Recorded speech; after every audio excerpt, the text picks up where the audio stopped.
Hey guys, welcome back to my channel. So the inspiration for this video comes from me just kind of sitting around thinking about different actors or actresses who really kind of transformed their appearance for a movie role. And the main person that I was thinking of when I thought about making this video was Charlize Theron.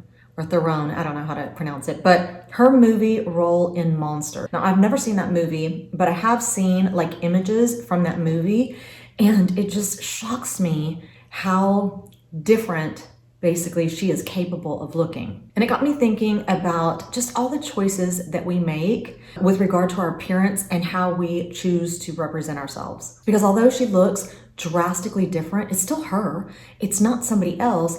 It's just different choices that were made when it comes to her personal appearance. And we know what her potential is because that's how we're used to seeing her. But she could very well have lived a life and chosen to look like she does in that movie because, like I said, it's actually her. But the reason she doesn't look like that is not because of one choice. It's because of several different choices that she makes daily, weekly, monthly, yearly in order to look the way that we're, familiar with seeing her. So anyway, then it just got me thinking about, how we all have kind of a potential to be as beautiful as we would like to be. I feel like we all kind of have a goal in mind about how we want to look, how we want to represent ourselves, what we think is beautiful. And some of us are willing to do whatever it takes to reach that goal. And then there are others of us who are just like, it's not that important to me. There are other things in life that bring me joy and pleasure than looking a certain way. So anyway, this is just going to be about my personal kind of beauty formula and the efforts that I make in order to kind of look the way that I do, because I do have a goal in mind and I'm willing to kind of exhaust all efforts, in order to look that way. And sometimes it can be a little bit exhausting, especially as we age. I feel like it gets a little bit harder as we age, but I'm still willing to do it. And so anyway, that's what this video is going to be about. Just all the measures I take, all the measures I've taken, the choices that I make, stuff like that. So yeah, let's go ahead and jump in. Now, before I get started, I did want to throw up just a couple of pictures here because there are other actors and actresses that just kind of come to mind when I think about this. One of them is Cameron Diaz in Being John Malkovich or something like that. Again, I have not seen that movie, but I have seen the images and I'm like, gosh, she looks so different. But that's her, if she did her hair that way, and if those were the choices that she would make when it comes to her appearance, and that's how she could look. That's how she could choose to represent herself out in the world. Another transformation was Tom Hanks in Castaway. I could not believe that he was capable. That's him. And it's so different than the way that we're used to seeing Tom Hanks. Matthew McConaughey, and I do not remember what the movie was, but I think he had AIDS or something like that. I never watched that movie, but my husband has watched it and I've seen like scenes and stuff like that. And again, I just couldn't believe that was Matthew McConaughey because he could very well look like that.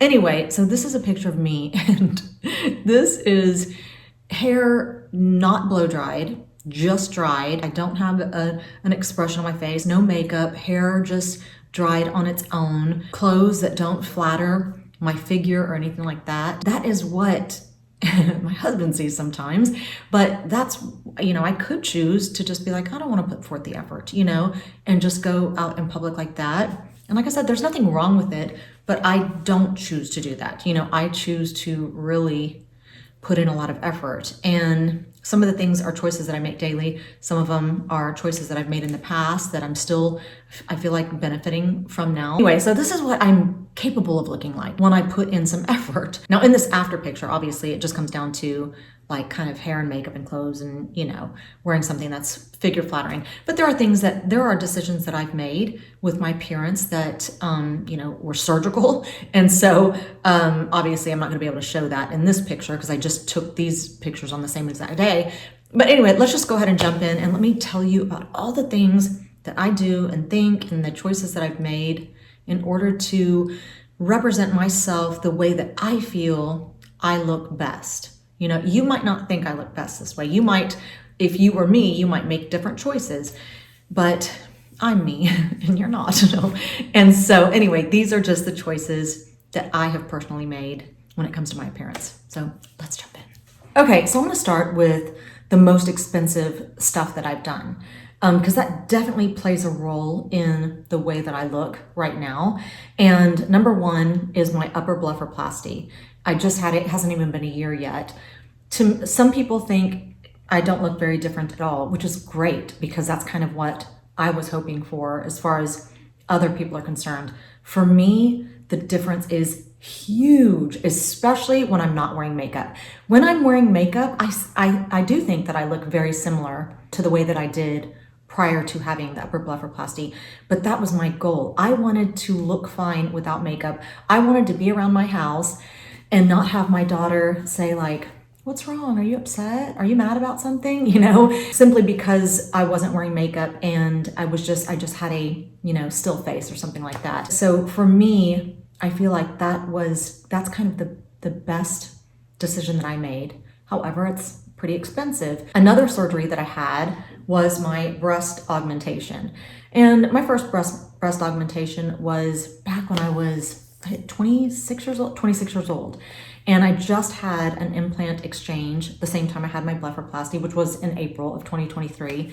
And I'm so glad that I did it because I'm never gonna have to mess with that part of my body again, I knew that I would eventually have to replace them.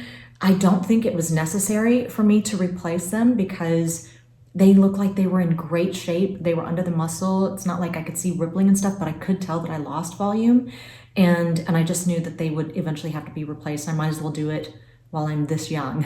I'm 50, but this is the youngest I'm ever gonna be, right?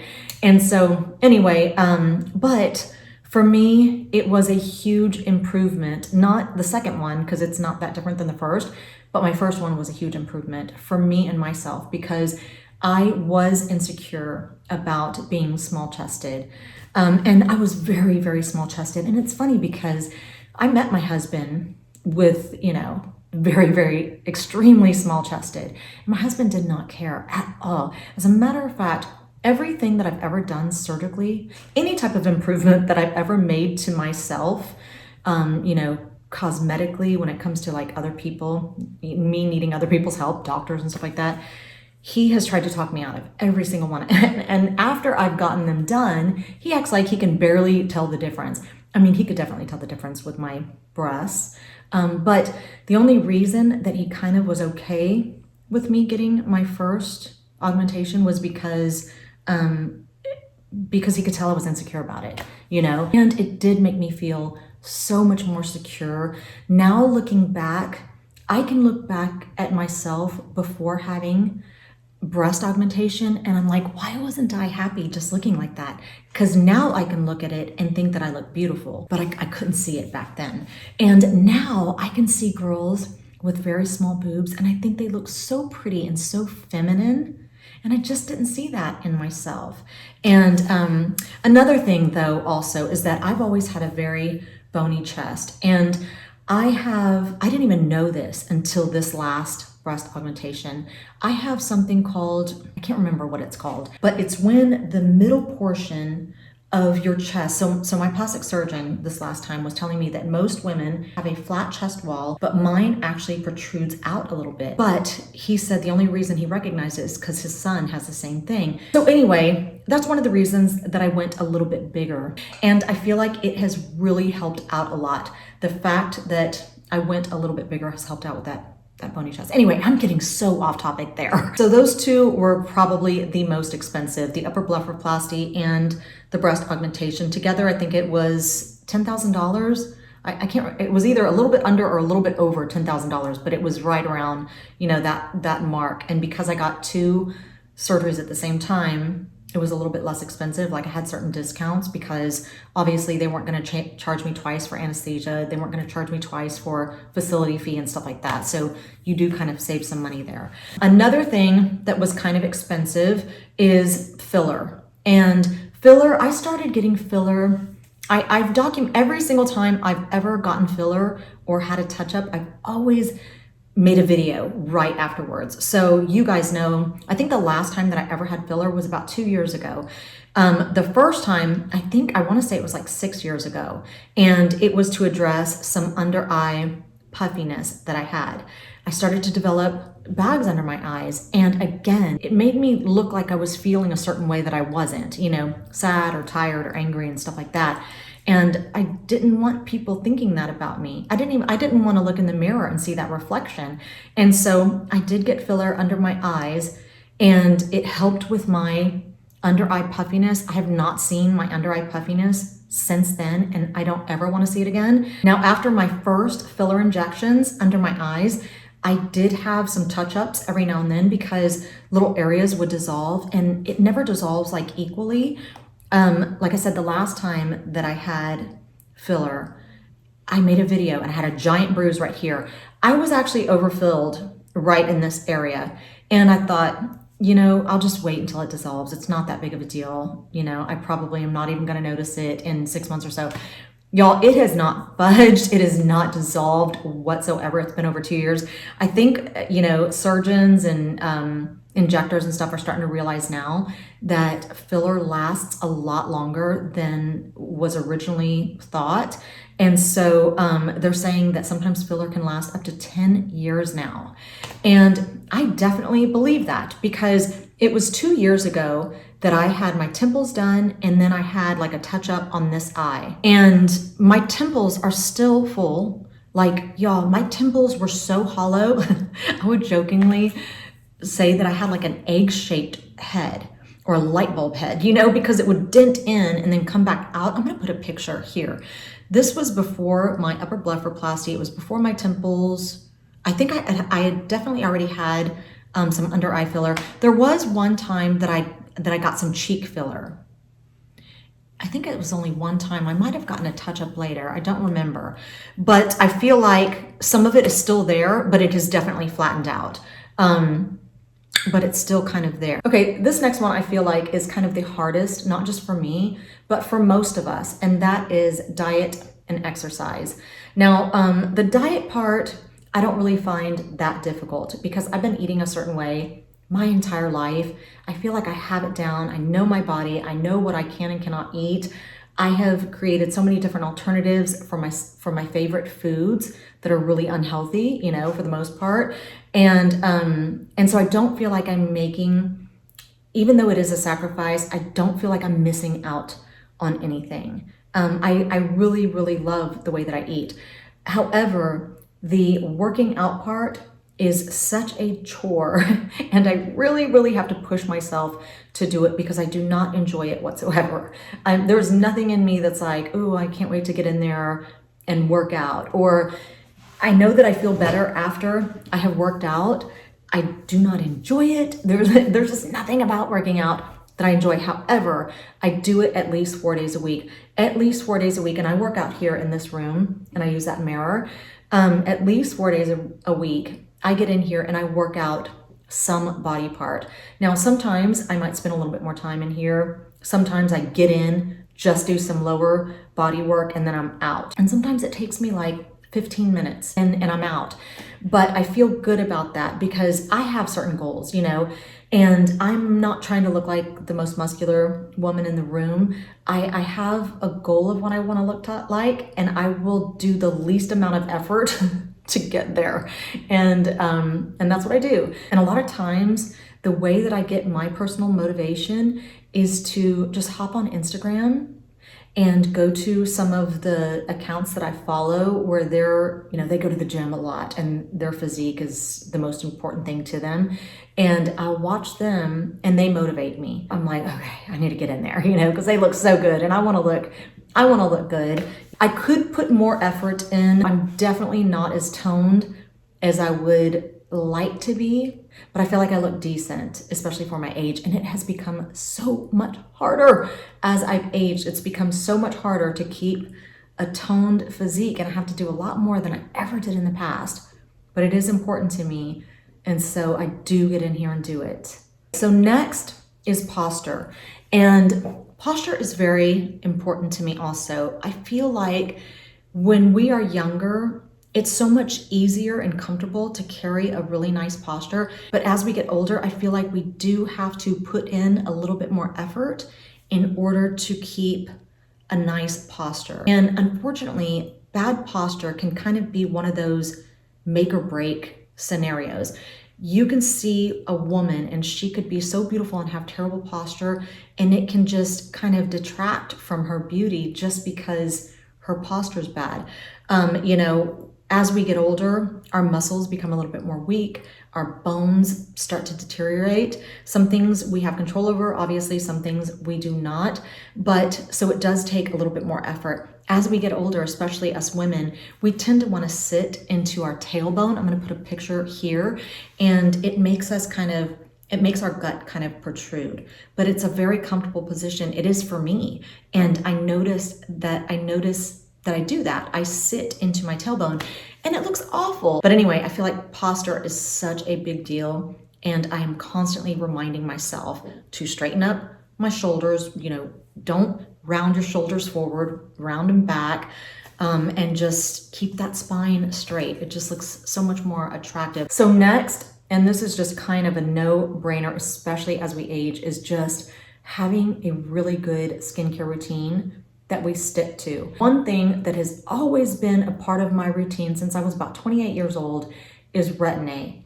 It has never left my skincare since 28 years old. Sometimes I might get a little bit more lazy with it. You know, I might not use it as often or something like that, but it's never something that I've just stopped using.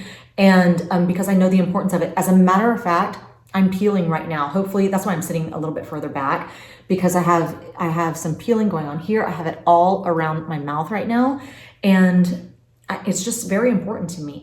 It's very important for me to keep that skin cell turnover going, just to try to, you know, keep my skin looking as good as it can for as long as it can, because our skin cell turnover slows down as we age. And so we end up looking like we have dull skin or lifeless skin or skin that's not reflecting and stuff like that. So when we think of our skincare, we should be thinking about products and ingredients that help that skin cell turnover or help keep our skin really nice and moist. So anyway, Retin-A for sure is always going to be a part of my skincare. Glycolic acids, right now that I'm 50, heavy moisturizers.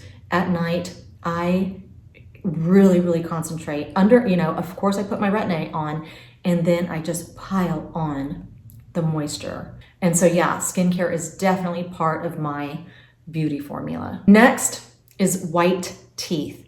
Y'all, there is such a difference between somebody who has white teeth versus yellow teeth. I'm gonna put up a few pictures here of just like kind of before and after teeth whitening. It makes a big difference. Even in younger women and men, I've seen girls that are in their 20s that have yellow teeth, and it just ages them. I think there's nothing prettier than a big, beautiful white smile. And I feel like sometimes you can go a little bit too white, and then it kind of looks a little funky. I whiten my teeth, I would say probably every 6 months. I just kind of keep an eye on them, and if they start to look a little, I don't know, dingy or just not as white, then I will do a treatment like this. And this is just from my local grocery store. This is their brand. And it's just white strips. It's similar to the crust whites. It's exactly like the crust whites. And I do a treatment probably maybe 4 days in a row or something like that to get them back to the level of whiteness that I want to see them as. And then that's it. But yeah, white teeth is definitely part of the formula. Okay, so next up, I'm gonna put these two together, is hair color and brow color. Whenever I was really young, I saw Anna Nicole Smith for the first time in a Guess ad. And I just thought she was one of the most beautiful women I had ever seen in my life. And one thing that was so striking to me about her was the contrast in her blonde hair and dark eyebrows. And Pamela Anderson also. However, Pamela Anderson had really thin eyebrows, which is why I plucked and plucked and plucked, because I wanted to look just like her. And then they didn't grow back. So now I have tattooed my own eyebrows. I think I bleached my hair for the very first time when I was 13. I think I was 13. And I just never looked back. I was like, I'm a blonde. At this point, being blonde is just part of my identity. Even now, anytime I've put lowlights in my hair, I'm like, I just don't like it. I feel like it draws out the darkness. Like if I have like dark circles under my eyes or something, it makes it look worse. If I have discoloration on my face, I feel like it accentuates that also. And so I just decided, like last year or something, I'm like, I'm just never gonna do lowlights again. So anyway, blonde hair, when I see women who have really blonde hair and dark eyebrows, to me it looks very striking. I know it's not everybody's cup of tea, and I think it's probably one of the comments that I get most often, which is, you should lighten your eyebrows or you should darken your hair to match your eyebrows. And I'm like, I'm not interested in that. That is not my look. That's not my formula. My formula is dark eyebrows and blonde hair. So next up is SelfTanner. I have on SelfTanner right now. I have two favorites, and this is the Got to Be Tan, I think is what it's called. And then I use the Jergens Natural Glow. It's like a deep bronze. It's like instant color. I love them both. It's really hard for me to decide which one I like better, but I think that as far as I'm concerned, I look better with a tan versus without a tan. I feel like whenever I'm pale, I look sick. I look pasty. My makeup, it's almost like nothing comes together for me whenever I'm not tan. And I only tan from here down, and then I just try to match my foundation to the rest of my body. Somebody left a comment the other day because I was saying whenever I'm tan, I feel like I look more toned. And she said that her aunt has always said, if you can't tone it, tan it. And I just thought to myself, that is so brilliant. And I think it's been said before, like other people were leaving that comment also, but I think that it's so true. It hides imperfections. It kind of camouflages broken capillaries. It makes your skin look tighter. It makes your muscles look a little bit more toned. It camouflages cellulite or, imperfections that we have in our rear end and in our legs and stuff like that. Okay, so next up is nails and toenails. I've always painted my toenails, and I've always kind of painted my nails. Not as often as I should, but as I got older, my nails started to become kind of brittle and they just didn't look very nice. And so I would always paint them. On top of it, I have awful looking hands. I've got very veiny looking hands. I do not have a lot of body fat on my hands, and I've got kind of big knuckles. They're just awful. And I remember one time my grandma told me, I have my grandma's hands. And so it's kind of bittersweet. I don't like the way that they look, but because they're like my grandma's, I think it's kind of cute. But she hated her hands too. And she was not vain at all. If anything, she was the exact opposite. But she didn't like the way that her hands looked. And she said that because she didn't like the way that her hands looked, she made it a point to always keep her nails polished. And so I never forgot her telling me that. I was really young when she told me that too. And so I just thought, I don't like the way my hands look. As I got older, I started to not like the way that my hands looked. And so I just decided I just need to keep nail polish on to just kind of distract. And so that's what I do. But now I use press-ons. To me, it's so much easier than painting my nails. And it never mattered before also because I would paint my nails and I swear I would get like a chip in them the next day. So I buy the press-on nails, but I actually glue them on. So they have the adhesive already on the nail, but then I put, I brush on a little glue and then so it almost just kind of reinforces it. And they stay on, I would say definitely 4 days. And then every once in a while, one will pop off and then I might just kind of lightly glue it back on because I don't want it to be too secure and then all the other ones pop off, you know what I mean? But I could probably keep them for about 5 to 6 days. And then I take them off and I let my nails breathe for a couple days and then I just put another set back on. But it's very important to me just because I don't like the way that my hands look. Okay, so next up, and this probably goes without saying, is makeup. I am not the type of person to ever leave my house without makeup. That's just not me at all. I don't know that I've ever done it. I know, I'm trying to think if I've ever gone somewhere without makeup. Like I might go to my mailbox and that's about it. I'm not gonna go grocery shopping. I might go pick up my son from school or something. No, not even that, because I put on makeup every single day. Even if I'm not gonna see anybody, even if I'm only gonna see myself or, if it's just gonna be my family and nobody's gonna stop by, we're not gonna go anywhere, I still put on makeup. One of the last times my mom was here, she even said that. She was like, do you put on makeup every single day? I was like, every single day, every single day. I like the way that I feel whenever I have makeup on. When I put on makeup and I feel like I look presentable, I even feel more motivated to work out. I feel more motivated just in general. I feel happier. I feel more motivated to eat right. Something about putting on some makeup just makes me feel really, really good. It's so funny when I hear people talk about why women do some of the things that they do, like why we might get filler or why we might have surgery, and they say that it's like to impress others. And it's not. Like, I do things for me. I didn't like the way that I looked with under eye bags. It wasn't for anybody else. It was because when I looked in the mirror, I didn't like what I looked like.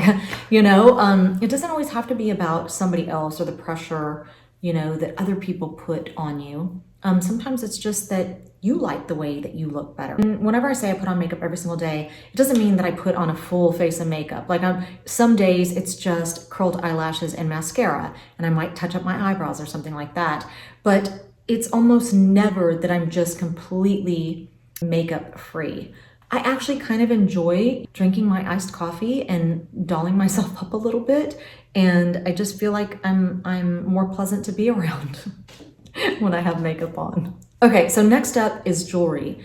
And this is kind of funny because whenever I was young, I didn't wear a lot of jewelry. And if I did, it was real modest. One thing that I can definitely say is that whenever I was young, I always noticed that women who were older, I always felt like they accessorized a lot more than girls that were my age at the time, like when I was in my 20s. And I always had friends that were older just because I always kind of gravitated to people who were older. Like, two of my best friends were both almost 20 years older than me. I just felt like I had a lot to learn and stuff. But anyway, one thing that I did notice is that women who are older, they wore a lot more jewelry, and they wore gold jewelry. And I feel also like you never see younger girls wearing giant statement necklaces. Most of the stuff that they wear is just kind of delicate, or they might wear like a really simple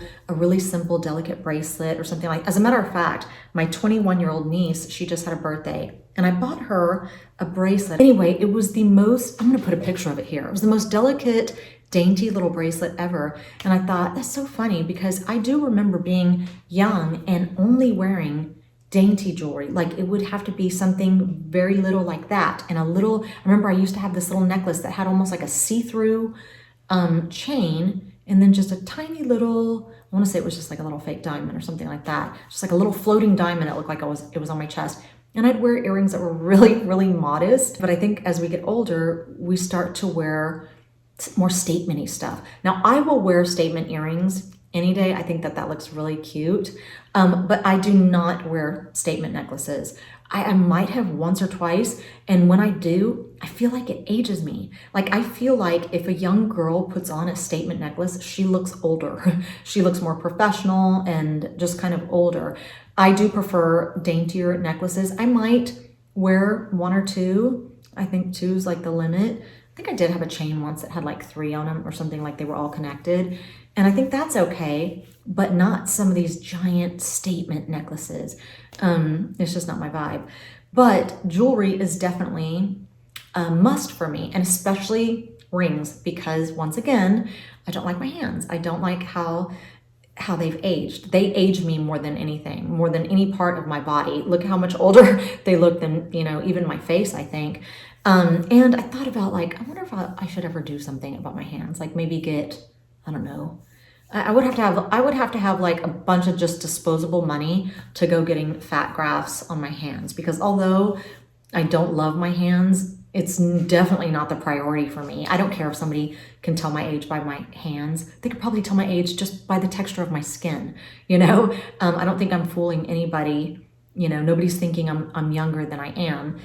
So it doesn't really bother me that much. But when I look at my hands, I wish that they looked prettier and more feminine, and I don't know, just more soft. Okay, we are getting to the end here. So another thing that's kind of a necessity for me is dry shampoo. And I have my hair back right now. But whenever I have my hair down, especially in the winter months, in the summer months, I have the humidity and it gives me kind of that fullness that I like. In the winter months, unless I just let my hair air dry, when I let my hair air dry, it's huge. And then when I straighten it, it's really thin and flat. And so then I will use dry shampoo to just give me some volume back, because I can't just let my hair air dry. It's just, it's wavy, but not uniformly, you know, it's kind of like wavy in some sections and not others. And you saw that picture that I put up. It just looks horrible and just crazy, you know, there's just no rhyme or reason to it. So I do have to, you know, use styling tools and stuff like that to get it to look the way that I want to. And then I always add some dry shampoo for texture. Now, whenever I use dry shampoo, I never ever put dry shampoo on my scalp, like never. I only put it in, you know, the rest of my hair just to give it like texture and volume. I actually think that when our hair is fuller, we actually look younger. There's just something very youthful about full hair, obviously, probably because as we age, our hair kind of thins, for sure. I know mine has. And so yeah, I do use dry shampoo to give me some volume. And then last but not least, something that's definitely part of my formula is a smile. I think a smile is probably the prettiest thing that somebody can have on their face. There's just something very inviting and kind seeming, you know, about somebody who's carrying a smile. As a matter of fact, I think it's the best way to kind of relay information without saying anything at all. And especially, I really started, you know, to be very conscious of, you know, my facial expressions whenever my eyes were just so saggy, you know, and the skin up here was just sitting on my eyelash line. I felt like it made me look angry. So I always wanted to make sure that I had like a little kind of smile, or, you know, just something to make me look sweet so nobody thought that I was mad. And, but I laugh a lot and I smile really, really easily. And I think that smiles are so contagious, and they just relay information about somebody. Like there's a sense of kindness that you feel from somebody when they're, you know, flashing a smile, right? I don't know when it happened that somehow we replaced the smile with this still-faced, emotionless look. And you see it on a lot of celebrities, the Kardashians, just a lot of celebrities. You know, you see them, instead of smiling at cameras, they either do like a sultry look, like I see J-Lo do a sultry look a lot, or I see just these still faces. And I'm just like, why would you do that when a smile is so much prettier? And a smile just kind of lights up, you know, your whole face. I don't think there's anything that can replace the beauty of a smile. So anyway, that's the last one. So that is the end of this video. Those are just kind of all the choices and decisions that I have made or continue to make, you know, every day, every week, every month, in order to try to just kind of look my very best. Anyway, share with me in the comment section some of your, you know, beauty choices or decisions that you make. And I know we all have different goals. I know that we all find different people and different things beautiful. Obviously, we cannot all be the same. And how boring would that be, though, if we all looked the exact same? So thank you so much for watching this video and hanging out with me for a little while. I hope you had a fantastic weekend, and hopefully I will see you back here next week.